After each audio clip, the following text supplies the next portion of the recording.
स्वागत है जीवित परमेश्वर की जीवित हजूरी में। आमीन। हालेलुया। कॉन्ग्रेचुलेशंस। बैठ जाओ अपने शरीर में, अपनी बाइबल को उठाओ, बोलो सर्वशक्तिमान परमेश्वर, मैं इस वचन से प्यार करता हूं। यह मेरे शुद्ध रहने का आधार, मेरे चंगे रहने का आधार है। आज जो कुछ मैं सुनूंगा मैं फल लेके आऊंगा। मांगो अपने हाथों को उठा के। आज मेरा बिलीव है कि परमेश्वर आपको अपना वर्ड देके यहां से भेजे, क्योंकि मोस्ट इंपॉर्टेंट थिंग, सबसे जरूरी बात जो क्रिश्चियनिटी की है, आज मैं उस बारे में आपसे बात करूं। मोस्ट इंपॉर्टेंट, उससे इंपॉर्टेंट और कुछ नहीं। अपने पड़ोसी को बोलो मोस्ट इंपॉर्टेंट, सबसे जरूरी। आमीन। अगर आप उत्पत्ति से शुरू हो जाओ और प्रकाशित वाक्य तक अगर आप देखो, आपको वही व्यक्ति परमेश्वर के लिए काम करते हुए मिलेंगे जो सेल्फ डेथ में। यीशु मसीह ने कहा, अगर तू अपना क्रूस उठा के मेरे पीछे ना आए तो तू मेरा चेला होने के काबिल नहीं। अब बोलो अपने पड़ोसी को, सबसे जरूरी बात है कि तू अपने आप में मुर्दा हो ताकि परमेश्वर तुझसे काम कर सके। हालेलुया। क्रिश्चियनिटी में अगर आप देखोगे, सबसे ज्यादा काम अगर किसी बंदे ने किया है, वो वही लोग हैं जो अपने आप में मरे हुए। यीशु मसीह ने कहा, अगर तू अपना क्रूस उठा के मेरे पीछे नहीं चलेगा तो तू मेरा चेला होने के काबिल नहीं। अगर कोई मेरा पीछा करना चाहे, अपना क्या उठाए? बोलो अपने पड़ोसी को, क्या उठाए? अपना क्रूस उठाए और क्या करे? मेरे पीछे आए। इब्रानियों की पुस्तक उसका 11 अध्याय, उसकी 25-26, इसलिए कि उससे पाप में थोड़े दिन में सुख भोगने से परमेश्वर के लोगों के साथ दुख भोगना अधिक अच्छा लगा, और उसने मसीह के कारण निंदित होने को मिस्र के भंडार से बड़ा धन समझा, क्योंकि उसकी आंखें फल पाने की ओर लगी थी। इसमें मूसा की बात हो रही। 40 साल वो एक राजकुमार था, बाइबल कहती 40 साल उसने वो देखा जो उसने पहले कभी नहीं देखा। 40 साल एक ऐसा व्यक्ति जिसके पांव के नीचे जब वो बेड से उतरता था तो सोने की चप्पल आती होगी, चांदी की चप्पल आती होगी, रेड मैट और ग्रीन मैट आते होंगे, वो भी सोने के साथ बुने हुए। और बाइबल कहती, जब उसे यह मालूम हुआ कि मैं एक इब्रानी हूं और परमेश्वर यहोवा का एक सन हूं, तो लिखा उसने मिस्र के राजकुमार के पद को छोड़ दिया और मसीह के कारण निंदित होने को अपना लिया। और बाइबल कहती है अगले 40 साल उसकी ट्रेनिंग के रहे, जब वो 40 साल मिधान देश में परदेसी होकर रहा, और उसके अगले 40 साल उसके राज्य में रहे, जो परमेश्वर के नाम में उसने लोगों को छुड़ाया। सबसे पहले मूसा ने फैसला किया कि नहीं, मसीह के कारण मैं निंदित होना प्रेफर करूंगा अपना जीवन दुखों में निकालने से। और बाइबल कहती है उसने फैसला किया कि वो परमेश्वर के लिए खड़ा होगा। अगले 40 साल परमेश्वर ने उसे सेल्फ डेथ में रखने के लिए उसके भेड़ और बकरियों को चराने में लगाए। आपका बेस्ट पैदा होगा जब आप क्रूस उठा के सेल्फ डेथ में चले जाएंगे। और कैसे होगी ये सेल्फ डेथ? अपने आप में मरना, अपना क्रूस उठाना, ये आसान नहीं। परमेश्वर आपको निकालेगा अलग अलग चीजों से, दुखों से, निराशाओं से, बीमारियों से, कलेशों से, धोखे से। अगर आप सेल्फ डेथ देखना चाहते हैं तो यीशु मसीह ने कहा, अगर तू अपना क्रूस ना उठाए तो तू मेरे काबिल ही नहीं। और क्रूस उठाने का मतलब यह है अपने आप में मरना। प्रतिदिन अगर तू मेरा क्रूस ना उठाए तो तू मेरे काबिल नहीं। इसका मतलब अपने आप में मरना। अगर तू अपने आप में मरा नहीं तो मेरे काबिल नहीं। अब मैं आपको बताता हूं इसका मतलब क्या है। सेल्फ डेथ ये वो पोजीशन है जब एक विश्वासी इस पोजीशन पे पहुंचता है, जिस तरह मूसा पहुंचा और उसने पैसों की परवाह नहीं की, वचन की परवाह की। अपनी पदवियों की परवाह नहीं की, वचन की परवाह की। ये होती है सेल्फ डेथ। बाइबल कहती है यूसुफ 17 साल का था जब अपने पिता की भेड़ बकरियों को चराने के लिए वो जाया करता था, और उसे सपना आता है, और उस सपने में परमेश्वर उसको बताते हैं कि वो अपने भाइयों से अधिक ऊंचा किया जाएगा, और इस सपने के कारण उसके भाई उससे बैर करते हैं और उसको सूखे गड्ढे में डाल के मारने की कोशिश करते हैं। वहां से वो निकलता और मिस्र देश में जाता है, और 30 साल तक कभी पोतीपर के घर में, कभी जेल में रहता है। ये 13 साल उसकी सेल्फ डेथ के थे। ये 13 साल में परमेश्वर ने उसे तैयार किया कि कैसे परमेश्वर के ऊपर भरोसा रखा जाए जब वो मौत के करीब था, इमोशनली डिस्टर्ब था, तब भी उसने पोतीपर की पत्नी के साथ सेक्स करना नामंजूर किया।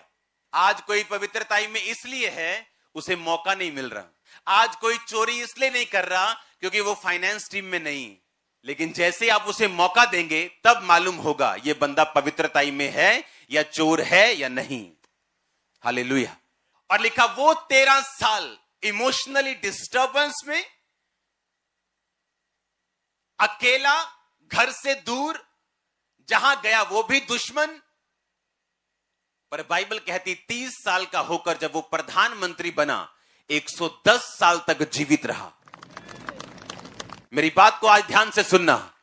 अगर आप जीसस क्राइस्ट को फॉलो करेंगे, अपने आप में मर के आप परमेश्वर का ध्यान रखेंगे, उसके वचनों पे चलेंगे, आपका कलेश तो छोटा सा होगा पर आपकी महिमा सालों की होगी यीशु मसीह के नाम में। दूसरा कुरिन्थिया 4 उसके 16 से 18 आयत।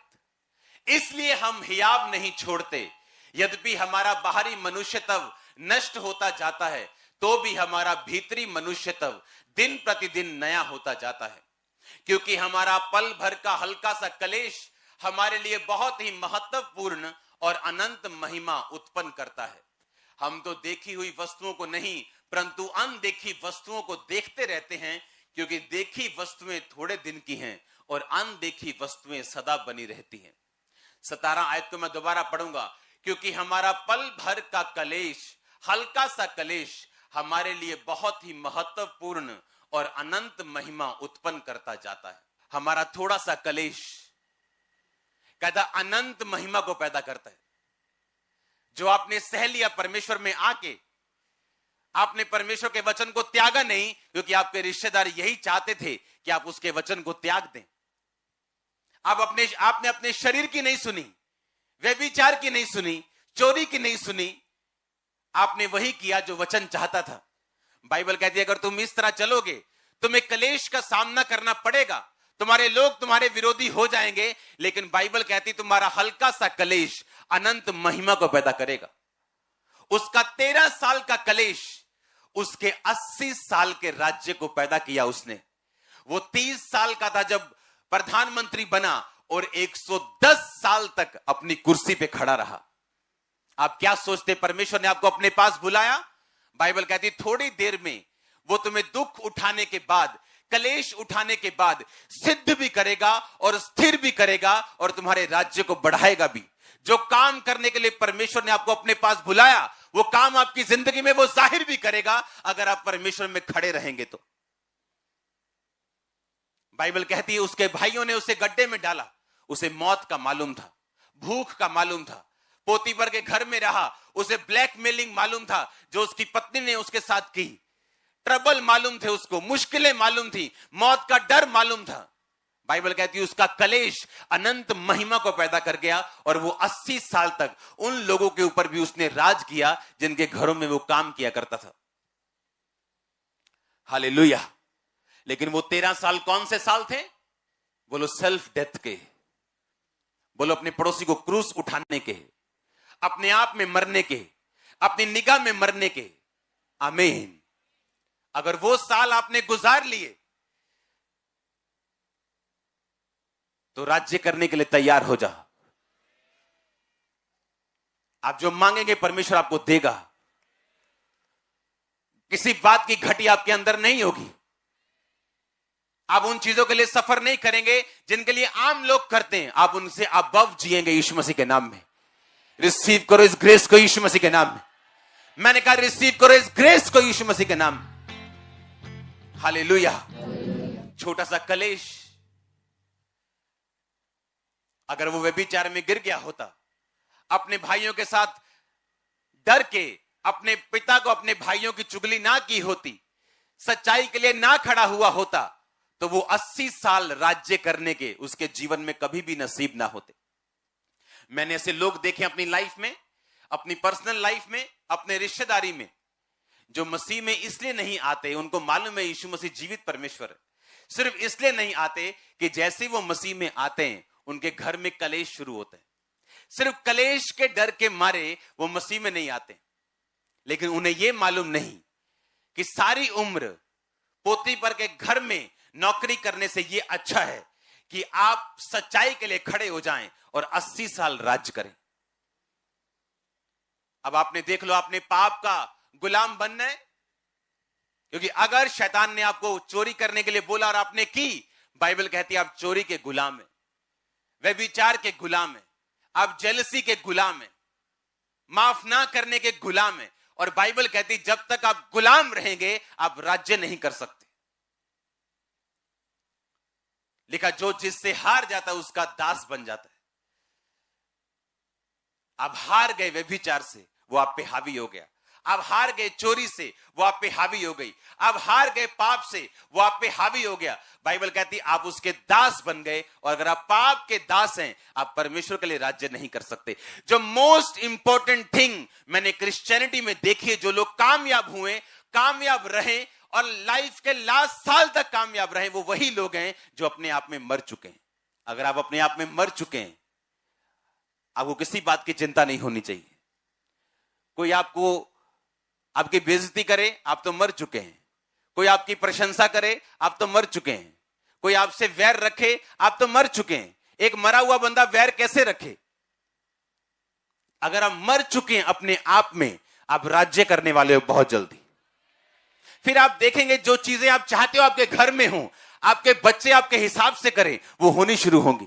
आपकी फैमिली आपके हिसाब से करे, वो होनी शुरू होंगी। क्योंकि अगर आप परमेश्वर के साथ खड़े रहेंगे, वो आपको राज्य करने के लिए देगा। आप अपनी लाइफ में, अपने एरिया में, अपने बिजनेस में, अपनी फैमिली में आप किंग होंगे, आप क्वीन होंगे यीशु मसीह के नाम में। आप मेरी बात समझ रहे कि नहीं? जो चीजें परमेश्वर ने आपको देनी है वो इस चीज के साथ जुड़ी हुई। सेल्फ डेथ, बोलो पड़ोसी को, अपने आप के लिए मरना और मसीह के लिए जीना। हालेलुया। इसलिए जब हम बपतिस्मा लेते हैं, हम क्या करते हैं? हम पानी में गाड़े जाते हैं। मतलब हम क्या हो गए? मर गए। वो पानी नहीं होता, वो कब्र होती।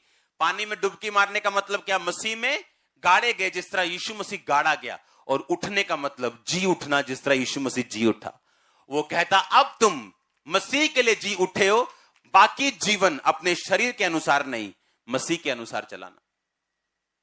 हालेलुया। तो क्या व्यभिचार मसीह के अनुसार है? जेलसी मसीह के अनुसार है? क्या चोरी मसीह के अनुसार है? बोलो। अगर हम मसीह के अनुसार जिएंगे नहीं, तो उसके अनुसार हम राज्य भी नहीं करेंगे। मोस्ट इंपॉर्टेंट चीज जो मैंने क्रिश्चियनिटी में देखी, अपने पास्टर दोस्तों में देखी है, जिन्होंने अपने एरिया को चेंज कर दिया, राज्य किया, सेल्फ डेथ। आपको चर्च में काम करने के लिए सेल्फ डेथ की जरूरत है। आपको प्रचार करने के लिए सेल्फ डेथ की जरूरत है। अच्छा विश्वासी बनने के लिए सेल्फ डेथ की जरूरत है। अपने आप के लिए मरना और मसीह के लिए जीना। यह शरीर आपका नहीं, किसका है? अगर यह बीमार हो तो किसकी जिम्मेवारी होगी? परमेश्वर की। अगर हम इस तरह से चलेंगे और हीलिंग को कमांड करेंगे, वो भी होगी। डिलीवरेंस को कमांड करेंगे, वो होगी। हम जो मांगेंगे हमें मिलेगा। हालेलुया। अपने पड़ोसी को बोलो सेल्फ डेथ, ऊंची आवाज में बोलो, अपने आप के लिए मरना।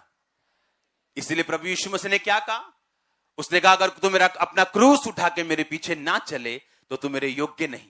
प्रतिदिन अपना क्रूस उठा के अगर तू मेरे पीछे ना चले तो तू मेरे योग्य नहीं। एवरी डे उसने कहा अपने आप के लिए तू मर चुका है। जो सेल्फ डेथ में नहीं जीते वो पैसा नहीं बो सकते, उनको वो प्यारा लगता है। जो सेल्फ डेथ में नहीं जीते वो सेवा नहीं कर सकते, काम नहीं कर सकते, प्रचार नहीं कर सकते। हालेलुया। मोस्ट इंपॉर्टेंट चीज जो मैंने क्रिश्चियनिटी में देखी है वो है, अगर आप सेल्फ डेथ में जी रहे हैं तो, अगर आप अपने आप में मर चुके हैं तो, किन्होंने राज्य किया है परमेश्वर में, जो अपने आप के लिए मर चुके हैं। Daniel, Shadrach, Meshach, Abednego self death में जी रहे थे। कैसे? क्योंकि उन्हें खोजा, उन्हें किन्नर बना दिया गया था। उन्हें मालूम था उनकी शादी नहीं होगी, वो सिर्फ परमेश्वर के लिए जी रहे थे। सुबह प्रार्थना, दोपहर प्रार्थना, रात प्रार्थना। मूसा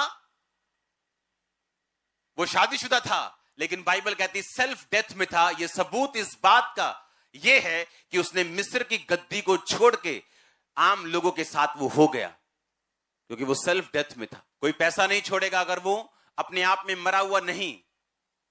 विरोध करना नहीं छोड़ सकता अगर अब मरा हुआ नहीं। जरूर बदला लेगा अगर वो मरा हुआ नहीं है तो, लेकिन अगर मरा हुआ है अपने लिए, वो बदला नहीं लेगा। क्या लाश बदला लेती है कभी? लाश बदला लेती है कभी? लिखा अपने आप को मरा हुआ समझो और मसीह में जीवित समझो। हालेलुया। लाश बदला नहीं लेती। लाश प्रशंसा करने पे हंसती नहीं, ना तो बुरा मानती। परमेश्वर ने कहा तुम मसीह में जब बपतिस्मा लेते हो, तुम अपने आप के लिए मर गए और मसीह के लिए जी उठे। अगर इस तरह से जीवन जियोगे, इस आकाश के नीचे का कोई भी शैतान आपको डिस्टर्ब नहीं कर पाएगा। अगर इस तरह से आप लाइफ जियोगे तो परमेश्वर वो कर पाएगा जिसको करने के लिए उसने आपको अपने पास बुलाया।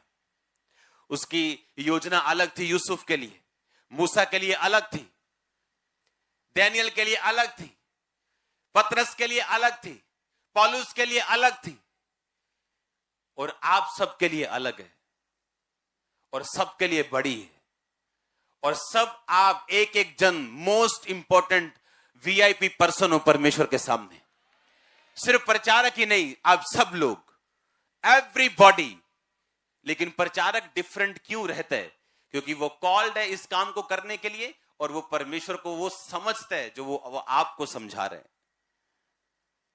अगर आपने अपनी लाइफ में जो परमेश्वर ने आपके लिए सोचा, अगर आपने वो कर दिया और आप ओवरकम कर गए शैतान के ऊपर, पाप के ऊपर, सेल्फ डेथ में अगर चले गए, तो आपको सचमुच नजर आएगा किस ग्रेट पर्पस के लिए परमेश्वर ने आपको अपने पास बुलाया।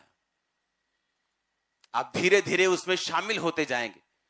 आपके बच्चे इन्वॉल्व होंगे, आपके लोग इन्वॉल्व होंगे, सब कुछ एक जगह इकट्ठा होके परमेश्वर के लिए काम करना शुरू कर देगा जब आप इस रीति के साथ चलेंगे तो। हालेलुया। हर एक लाइफ में परमेश्वर की योजना अलग है। हर एक लाइफ के लिए, आपके लिए अलग योजना है परमेश्वर की, लेकिन रिजल्ट एक ही है जो ग्लोरियस है, महिमा से भरा हुआ है, गवाहियों से भरा हुआ है, जीत से भरा हुआ है। हालेलुया। वो 13 साल की शर्मिंदगी थी और 80 साल का घमंड और राज्य था। क्या लेना चाहते हो? उन 13 सालों में परमेश्वर के साथ समझौता करके अपने 110 साल उसी नौकर की तरह जीना चाहते हो, या उन 13 सालों में सच के लिए खड़े होके 80 साल राज करना चाहते हो? ये आप पे निर्भर करते हैं। अगर आप शरीर के नौकर हैं, पाप के नौकर हैं, गंदी आदतों के नौकर हैं, तो आप परमेश्वर के लिए राज्य नहीं कर सकते। हालेलुया। तैयार हैं आप राज्य करने के लिए? यस नहीं सुना मेरे को? तैयार है आप राज्य करने के लिए? आपको बेस्ट परमेश्वर देने जा रहे हैं। बेस्ट प्लेसेस में आपकी लाइफ में देख रहा हूं, बेस्ट देशों को आपकी लाइफ में देख रहा हूं। आप तैयार है क्या? सुना नहीं मैंने कहा आप तैयार है क्या? अपने पड़ोसी को बोलो, बोलो सेल्फ डेथ, अपने आप में मरना। आमीन। अगर आप अपने आप में मर चुके हैं, आप बदला लेंगे क्या? आप लेंगे बदला? आप माफ करेंगे, आप बदला नहीं लेंगे। आप प्रेयर करेंगे, परमेश्वर के साथ रहेंगे, आप डरेंगे नहीं, क्योंकि आप पहले से मर चुके हैं। किन लोगों को शैतान परमेश्वर से दूर ले जाते हैं? बोला देख देख शदाइया देख, तू भी अपने भरावां नाल मिलिया हुंदा, आज तू गड्ढे च नहीं सी होना। हुण तू मिस्र च आ गया, देख शदाइया, जे तू भरावां दे नाल हुंदा बना के रखदा तो तू भी उन्हां नाल इंजॉय करदा लाइफ नूं। अब तू नौकर बन गया। अगर तू अपने भाइयों के साथ बना के रखता तो तू यहां मिस्र में ना आता। कितना डिस्टर्ब किया होगा इमोशनली शैतान ने उसको, इमेजिन करके देखो। पर वही जीते जिन्होंने शैतान के सिर के ऊपर पांव रख के आगे बढ़े हैं, जो उसकी बातों को रद्द करके आगे बढ़े, वही जीते हैं। हालेलुया। आपने फैसला करना है। अब आप शैतान के नौकर बनना चाहते हैं, पाप के नौकर बनना चाहते हैं, तो आप परमेश्वर के लिए राज नहीं कर सकते। वो काम परमेश्वर कभी पूरे नहीं कर सकता जो उसने आपकी लाइफ में सोचे हुए हैं, अगर आप पाप के दास हैं, पाप के नौकर हैं, शैतान के नौकर हैं तो। हालेलुया। आपको एक साइड चुननी पड़ेगी। एक साइड आपको हमेशा परमेश्वर की ओर लेके जाने की कोशिश करेगी, और एक तरफ शैतान आपको हमेशा शरीर की बात सुनने के लिए मजबूर करे, और वो फैसला निर्धारित करेगा